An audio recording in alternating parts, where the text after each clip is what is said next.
السلام عليكم ورحمة الله وبركاته. ازيكم حبايبي؟ عاملين ايه؟ يا رب تكونوا دايما بخير وفي احسن حال. اهلا بيكم في مطبخ شهد. النهاردة حبايبي هنعمل كده فيديو تقليدي من الفيديوهات العادية بتاعتنا. ده طبعا من عادات وتقاليد الارياف والفلاحين. لما بيكون فيه يوم كده او اي مناسبة او كده عندهم، يعني بنعمل الاكل ده. طبعا اكل عادي جدا وتقليدي جدا جدا، وهنعمله مع بعض في الفيديو ونشوف احنا هنعمله ازاي. زي ما انتوا شايفين كده عملت البط بالبرتقال. وطبعا في ناس كتير جدا سألتني ازاي البط برتقال بنعمله، طيب بتبقى نكهته ايه، او يبقى طعمه عادي زي اي بط بنعمله في الشوربة او كده. وطبعا زي ما انتوا شايفين ده كباب الفريك او كفتة الفريك، بتكون حلوة جدا جدا جدا بجد، اللي ما جربهاش فايته كتير. وعملنا كمان طبق الملوخية الناشف ده، شايفين ما شاء الله شكله يفتح النفس. وكمان عملنا الرز الأبيض العادي جدا. طبعا كلنا عارفين الرز الأبيض بيتعمل ازاي. طبعا حبايبي ما تنسنيش باللايك فضلا وليس أمرا، بحبكم في الله، يا رب ديمكم نعمة في حياتي. وطبعا لما تشاهدوا الفيديو تحطوا لي اللايك، عشان انتوا بتنسوا اللايك، وطبعا اللايك هو اللي بيرفع الفيديو. يا رب يديمكم نعمة في حياتي. يلا بينا نسمي ونصلي على الرسول. اللهم صل وسلم وبارك على سيدنا محمد وعلى آله وأصحابه أجمعين. ونشوف إحنا هنعمل إيه في الفيديو، ونقول تكاتنا وحركاتنا مع بعض. معايا كده بطاية حجم متوسط، والبطاية دي مش كبيرة قوي ولا صغيرة، تمام كده. طبعا البطاية مغسولة ومنقوعة في المحلول الملحي ومتصفية ومتظبطة. وطبعا البطاية دي انا كنت بصراحة مقطعة الاجنحة بتاعتها، وكمان الرقبة احنا بنعملها معاها، مش بنرمي اي حاجة في الايام دي، ما ينفعش ان احنا نرمي اي حاجة. زي ما انتوا شايفين اللهم بارك، البطاية شكلها حلو جدا. ونقول بسم الله كده ونسمي الله. ومعايا الادوات بتاعتي والمكونات اللي انا هشتغل فيها. معايا كده جزرايه وطماطم وبصل وفلفل حامي وفلفل بارد، ومعايا البرتقانه اللي هي بطلة الفيديو مع البط. تمام كده، هركن دول كده على جنب. ومعايا نقول بهاراتنا وتوابلنا مع بعض اللي احنا هنضيفها على البطايه. معايا ورق لوريا، ومعايا حبهان وفصين من المستكه، و 2 قرنفل وكبابه صيني وفلفل وروزماري.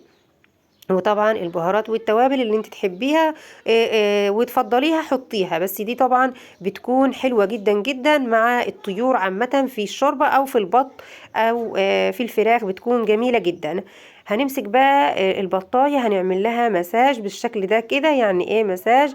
يعني هندلكها كده. معايا بصلاية مفرومة ورشة فلفل اسود، وهبدأ كده اني ادلك بيهم البطاية. والحركة دي بتخلي الطيور حلوة جدا جدا. عملتها معاكم كتير قبل كده في فيديوهات قديمة، بس طبعا حبيت ان اكررها تاني علشان اللي ما شافش منكم الحركة دي مني في فيديوهات قديمة، يبدأ ان هو يشوفها في الفيديو ده. بتخلي بجد بجد الطيور لها ريحة تانية وطعم تاني ونفس تاني. لما تدلكي كده البطاية ببصلاية مبشورة وحطيت عليها فلفل اسود، وتبدأي بقى كده انك تركنيهم على جنب 10 دقايق كده او نص ساعة على حسب الوقت المتوفر عندك والمتاح عندك.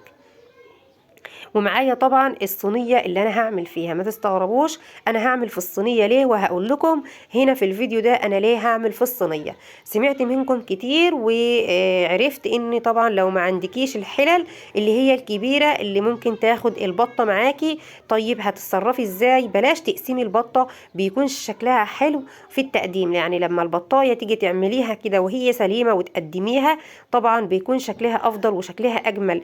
وكمان العظم مش بيتعرى من الجلد، لكن لما تعملي البطايه بحالها سليمه بيكون العظم كده داخل الجلد ومش باين اي عظم منك ولا اي حاجه. جبت بقى كده الصينيه بتاعتي، وطبعا كلنا متوفر عندنا صواني في البيت، سواء الصواني دي او اي صواني تانية. وهبدأ كده اقطع الخضار زي ما انتم شايفين بالشكل ده كده. طبعا قطعت كل حلقات البصل والجزر والطماطم والفلفل البارد، ومعايا كده نص قرن فلفل حامي بيدي نكهة حلوة جدا جدا للشوربة او للطيور وهي بتستوي. ومعايا طبعا البرتقان اللي انا هضيفه زي ما انتم شايفين كده، عملت شرايح برتقان كده هتدي نكهة معانا حلوة جدا جدا. وطبعا كل خطوة بعملها بنضف حواليا كده وبروح امسح ايدي، بس انا طبعا مسرعة الفيديو. وهبدأ بقى اضيف التوابل والبهارات كده، وطبعا ادلك هدلك كل الخضار عشان يشرب من نكهة التوابل والخضار زي ما انتم شايفين. اللهم بارك، شكل الخضار حلو جدا جدا. طبعا هبدأ بقى ان اضيف البطة بالشكل ده زي ما انتم شايفين كده. الصينية اخدت البطة، واللهم بارك، لا هنقسم ولا هنعمل حاجة. ولو انت حابة تكتفي البطاية مفيش اي مشكلة. طبعا البط الفرنساوي اللي هو الابيض او المولار طبعا بيتكتف، لكن دي علشان بطاية بلدية فما عرفتش ان اكتفها. هبدأ بقى كده أغطي الصينية بتاعتي وأسيبها كده على عين البوتاجاز نص ساعة. يعني هرفع الصينية الأول علشان ما تاخدش مني وقت كبير جدا في الفرن، وكل شوية أفتح الفرن وأبص عليها. لا، أنا هحطها كده وهرفعها على فرن على عين البوتاجاز من فوق. هتاخد معايا كده في الأول نص ساعة، وبعد كده أبدأ إني أشيل الورق الفويل بالراحة جدا علشان طبعا بيكون خطر كده على إيدينا.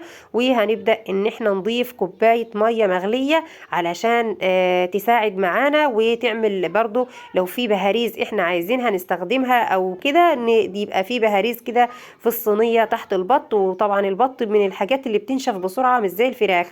يعني الفراخ بتنزل بهاريز كتير لانها بتكون طرية، لكن ده البط ده وعلشان هو بط بلدي البط ده بيكون ناشف شوية، فلازم نستخدم معاه كوباية مية مغلية. وبعد كده هرفع الفويل ولما تستوي وادخلها تحت الشواية هتشوفوها بالشكل الحلو اللي انتوا شفتوه في اول الفيديو. تعالوا بقى بينا نكمل الفيديو ونشوف احنا هنعمل فيه ايه كمان مع بعض. هنا معايا ده كباب فريك او كفتة فريك. طيب بنعملها ازاي؟ بنجيب كيلو اللحمة وكيلو فريك وحزمتين من الخضرة او حزمة على حسب الكمية اللي انت طبعا هتعمليها، وفلفل حامي وبصلاية. وطبعا بنفرم كل الكلام ده كله على بعضه كده زي ما بنفرم كفتة الرز. ونبدأ بعد كده نحط البهارات بتاعتنا اللي هي عبارة عن معلقة من السبع بهارات وفلفل اسود وملح، ولو حابة تضيفي البابريكا. وتبدأي بقى تقلبي وتعجني الخليط ده كله مع بعضه لغاية ما تاخدي العجينة اللي حضراتكم شايفينها معايا في البولة دي. طبعا انا كنت عاملة الفيديو ده فيديو قديم، بس حبيت ان يعني اقول تاني علشان في ناس ما تعرفش كفتة الفريك او كباب الفريك. بجد بجد جميل جدا وريحته خطيرة. وطبعا كلنا عارفين فوائد الفريك وعارفين طعم الفريك لما بنحشي بيه طيور او حمام او بنعمله مع الكبد بيكون ليه ريحة مميزة وطعم خطير.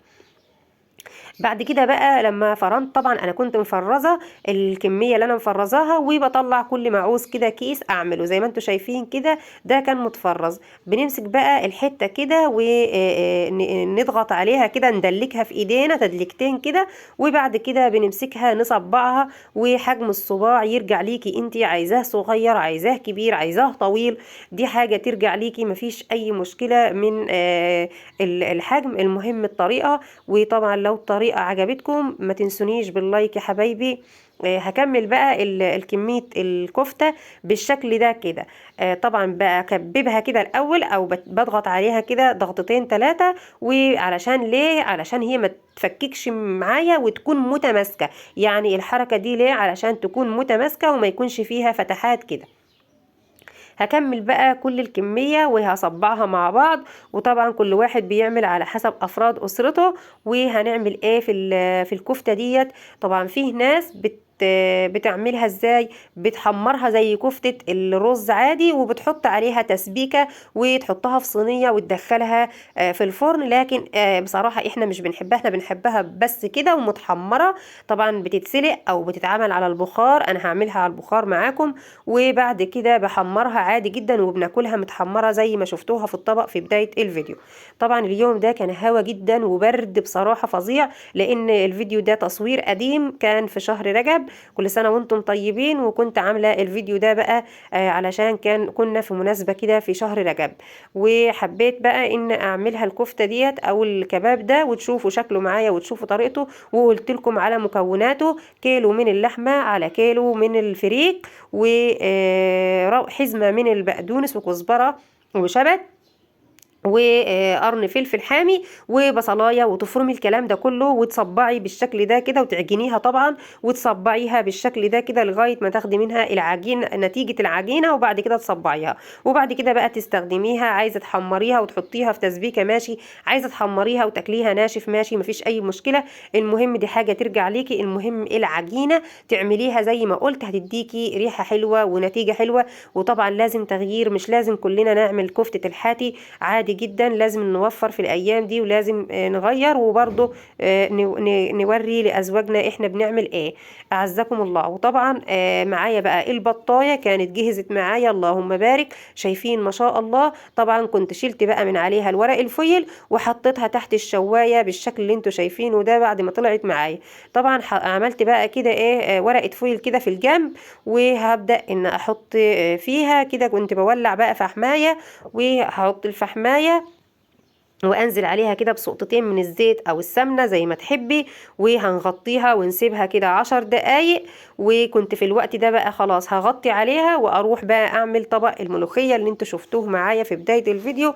بس صراحه انا ما اخدتكمش تاني في طبق الملوخيه، لان انا كنت نزلته في فيديو قبل الفيديو ده، فما حبيتش ان اعيد الملوخيه معاكم في الفيديو ده علشان ما اطولش عليكم برضو الفيديو. وفي نفس الوقت اللي كنت بعمل فيه الفحمايه، كنت حاطه الحله الدورين على البوتاجاز زي ما انتم شايفين كده، حاطه في الحله اللي تحت شوربه لغايه ما بدات تغلي معايا. وبعد كده حطيت الحله التانية الدور التاني، وحطيت الكفته بالشكل اللي انتم شايفينه ده او الكباب. 10 دقايق بالظبط كان مستوي معايا، وزي ما انتم شايفين استوى ما شاء الله. هاخده بقى احمره زي ما بحمر كفته الرز عادي جدا او البطاطس في الطاسه. وبعد كده نكون بقى خلصنا وجهزنا اكلنا وسوينا اكلنا كله، عملنا البطايه، عملنا الكفته، عملنا طبق الرز وطبق الملوخيه، وكان الاكل جاهز، والف هنا وشفا على قلوبهم يا رب. وده كان الفيديو بتاعي النهاردة. يا رب طبعا أكون أفدتكم بحاجة أو يكون الفيديو عجبكم. بحبكم في الله، يا رب دمكم نعمة في حياتي. شايفين اللهم بارك شكل الكفتة بصراحة يفتح النفس، وتتاكل حاف بدون بط بدون ملوخية بدون أي حاجة. وده كان فيديو تقليدي ويوم تقليدي وأكلات من أكلات الأرياف. طبعا الأرياف معروفة إن هي بتحب الشوربة جدا، يعني أي طيور بتحب لازم شوربة. طبعا الشوربة أنا لسه ما غرفتهاش علشان انا بسيبها في اخر حاجه كده لما بطلعها على طول على الاكل علشان برضو تبقى سخنه. كنت معاكم طبعا في الفيديو، بحبكم في الله، يا رب ديمكم نعمه في حياتي. ولو فضلت من هنا للسنه الجايه اقول بحبكم في الله، طبعا مش كتير عليكم يا احلى اخوات في الدنيا. ادعموني باللايك فضلا وليس امرا، ويا ريت تشيروا الفيديو حبايبي علشان يكبر يروح لاكبر عدد ممكن منكم. طبعا اعزكم الله. إن شاء الله أشوفكم في فيديوهات جاية كتير. أسيبكم في حفظ الرحمن، والسلام عليكم ورحمة الله وبركاته.